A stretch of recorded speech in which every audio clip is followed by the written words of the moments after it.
ടെക്സ്റ്റിൻ്റെ വലുപ്പം മെയിൻറ്റെയിൻ ചെയ്തുകൊണ്ട് തന്നെ അത് ഒരു പ്രത്യേക ഏരിയയിൽ ഫിക്സ് ചെയ്യുന്നതിനും അല്ലെങ്കിൽ ഫിറ്റ് ചെയ്യുന്നതിനും ആവശ്യമായ രീതിയിൽ ടെക്സ്റ്റിനെ ഹൊറിസോണ്ടലായിട്ട് വലുപ്പം വരുത്തുന്നതിനും അതുപോലെ തന്നെ ചുരുക്കുന്നതിനും ഉപയോഗിക്കുന്ന ഒരു സംവിധാനമാണ് കേണിംഗ്. ടെക്സ്റ്റ് കേണിംഗ് എന്നാണ് ഇതിന് പറയുന്നത്. ഉദാഹരണമായിട്ട് നമുക്കിവിടെ ഒരു ടെക്സ്റ്റ് അതിലേക്ക് പോവാം.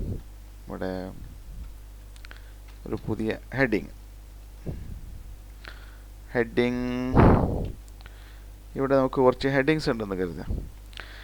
ഇവിടെ ഹെഡിങ്സിനെ ഞാൻ അല്പം വലുതാക്കി, അല്ലെങ്കിൽ ടൈറ്റിൽ കൊടുത്തു. നമുക്കറിയാം ഇതിപ്പോൾ 2 ലൈനിലാണ് നിൽക്കുന്നത്. ഇത് 2 ലൈനിൽ നിന്ന് മാറി ഒറ്റ ലൈനിലേക്ക് കൊണ്ടുവരണം. ഇതേ വലുപ്പം തന്നെ നിലനിർത്തിക്കൊണ്ട് ഇത് ഒറ്റ ലൈനിൽ കൊണ്ടുവരണം. ചെയ്യാവുന്നത് ടെക്സ്റ്റ് കേണിംഗ് ആണ്. സെലക്ട് ചെയ്യുക, അതിനുശേഷം കീബോർഡിൽ Ctrl+D പ്രസ് ചെയ്യുക. അതിനുശേഷം അഡ്വാൻസിൽ പോവാം. ഇവിടെ സ്കെയിൽ എന്ന് പറഞ്ഞിട്ടുള്ള ഒരു സംഗതിയുണ്ട്.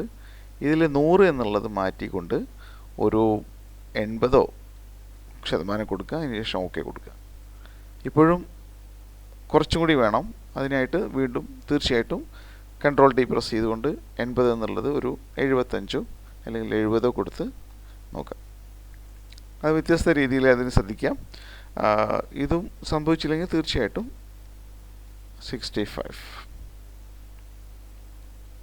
അപ്പോൾ വലുപ്പം നിലനിർത്തിക്കൊണ്ട് തന്നെ നമുക്ക് അതിന് എന്താ പറയുക, ഒരേ ലൈനിലേക്ക് തന്നെ അഡ്ജസ്റ്റ് ചെയ്തെടുക്കാൻ പറ്റുന്ന ഒരു സംവിധാനത്തിനാണ് കേണിംഗ് എന്ന് പറയുന്നത്.